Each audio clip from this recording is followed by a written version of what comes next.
ఇద్దరిది ఒకే కులం, ఇద్దరిది ఒకే మతం, ఇద్దరూ ఒక ఊరు వాళ్లే. అంతేకాకుండా ఇద్దరూ దూరపు చుట్టాలు కూడా. అలాంటప్పుడు ప్రేమించుకున్న వాళ్ళిద్దరి పిల్లల పెళ్లి చేయటానికి అభ్యంతరం ఏమిటి? భూషయ్య గారు, సుబ్బారావు నేను రెండు రాజకీయ పార్టీలకు చెందిన వాళ్ళని మీకు తెలుసు. ఇన్నేళ్లుగా విరోధులుగా ఉంటూ ఇప్పుడు వీళ్ళ ప్రేమ కోసం మేము వియంకులుగా మారితే పార్టీలో మా పరువే ఉంటుందండి. మీరే చెప్పండి. అంతే కదండి, మా మధ్య ఇన్నేళ్లుగా ఉన్న కక్షలు కాదని ఈ పెళ్లి జరిగిన రేపు నా కూతురు బతుకు సాఫీగా సాగుతున్న నమ్మకం నాకు లేదు. అందుకే ఈ పెళ్లి జరగదు. మీ ఇద్దరి మాటలోనూ నాకు న్యాయం కనపడుతోంది. మరి ప్రేమించుకున్న మీరేమంటారు? ఎవరవునన్నా కాదన్నా మా ఇద్దరి మనసుల్లో ఎప్పుడో పెళ్లి జరిగిపోయింది. మీరు ఒప్పుకుంటే మీ అందరి ముందు తాళి కడతాను, లేదా ఈ పెద్దోళ్లే మా ఇద్దరికి కలిపి పాడి కట్టాల్సి ఉంటుంది. అబ్బా, అంత గాఢంగా ప్రేమించుకున్నారా? రైట్ అఖిల్, నీ కత్తులు ఇలాగు.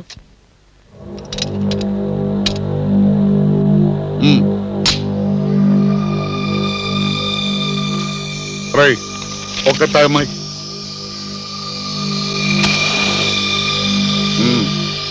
ఒకరి కోసం ఒకరు చావడానికి సిద్ధంగా ఉన్నారా? అయితే చచ్చిపోండి చూద్దాం.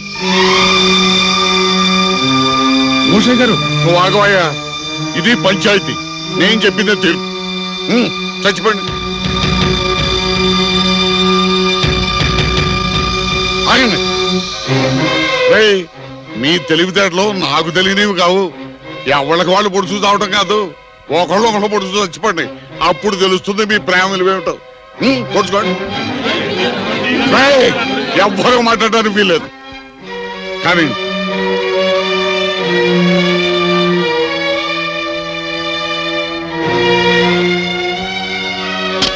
అనిత,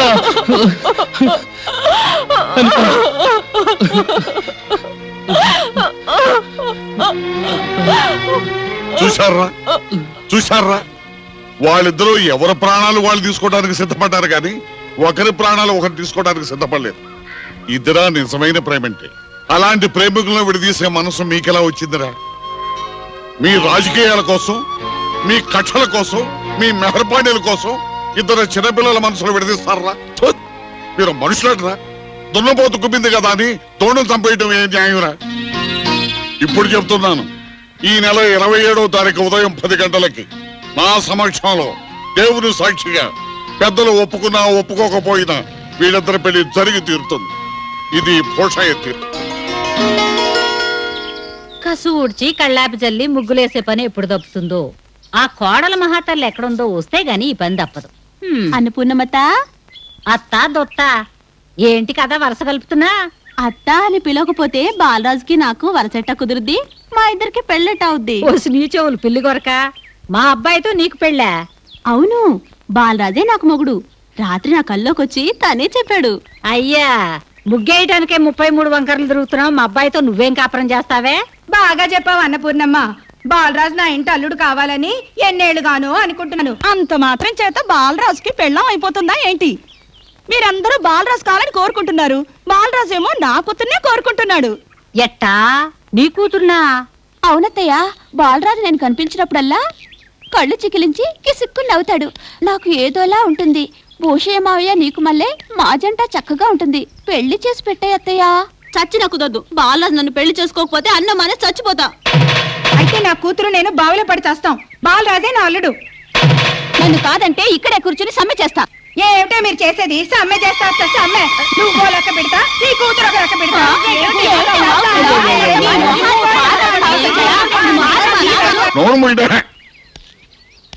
ఒక్క మగడు కోసం ఎంతమంది కొడుకు తెస్తాడు? పోయింది. పొడి బయటికి, పొడి బయటికి. ఎదవ సంతాని రాను రాను నీ కొడుకు పెళ్లి గొడవ ఈ ఊళ్ళో ఎలక్షన్ గొడవ కంటే ఎక్కువైపోయింది. మరి నా కొడుకంటే ఏమనుకున్నారు? ఈ జిల్లాకే అందగాడు గోపాలకృష్ణుడు. ఆహా, నా పెళ్లి కాక మునుపు మా అమ్మ కూడా అట్టగానేది. ఏమని బండకృష్ణుడనే? అదిగో అందుకే నాకు కాలుతుంది. మీ కాలుద్దని తెలుసు, చల్లటి నీళ్లు తోడించాను, పోసుకోండి. ఇందుకే బాలరాజు ఎక్కడ?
బసవయ్య గారు మీరే ఆదుకోవాలి బాబు, మీరే ఆదుకోవాలి.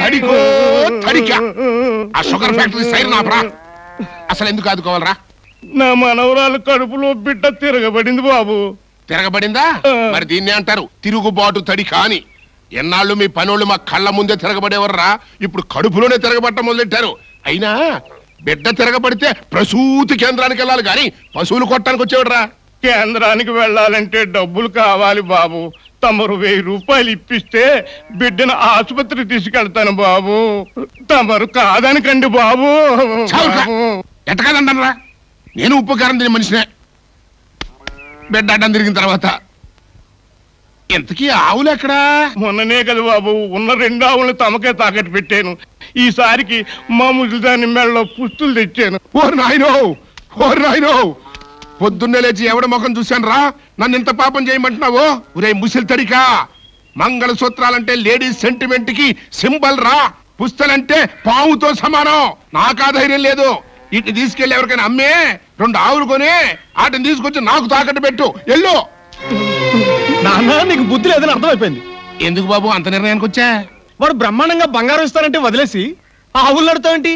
పెద్దాపురం పశువుల సంతలో బ్రోకర్ లాగా. బంగారం ఇల్లు పొలం కాదని ఈ పశువుల్ని తాకట్టు పెట్టుకునేది పశు సేవ చేద్దామని కాదు.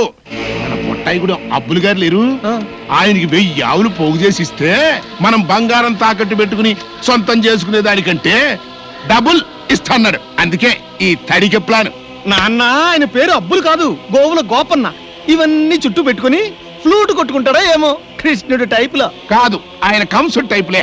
మనలాంటి బ్రోకర్లు అప్పగించిన ఆవులకి వాటి తోక్కున్న ఎంట్రుకల దగ్గర నుంచి కడుపులో ఉన్న బోవికల దాకా ఏ పార్టుకు ఆ పార్టు నరికించి పార్ట్లుగా ఈ దేశాలకు అమ్మేస్తాడు.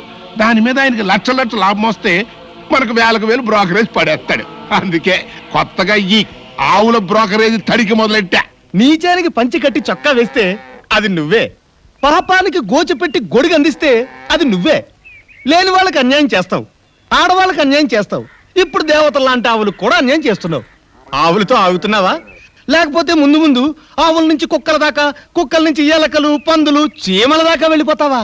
ప్రాఫిట్ వస్తుంది అనుకుంటే పందుల దాకా ఏంట్రా, శవాల దాకా వెళ్తా.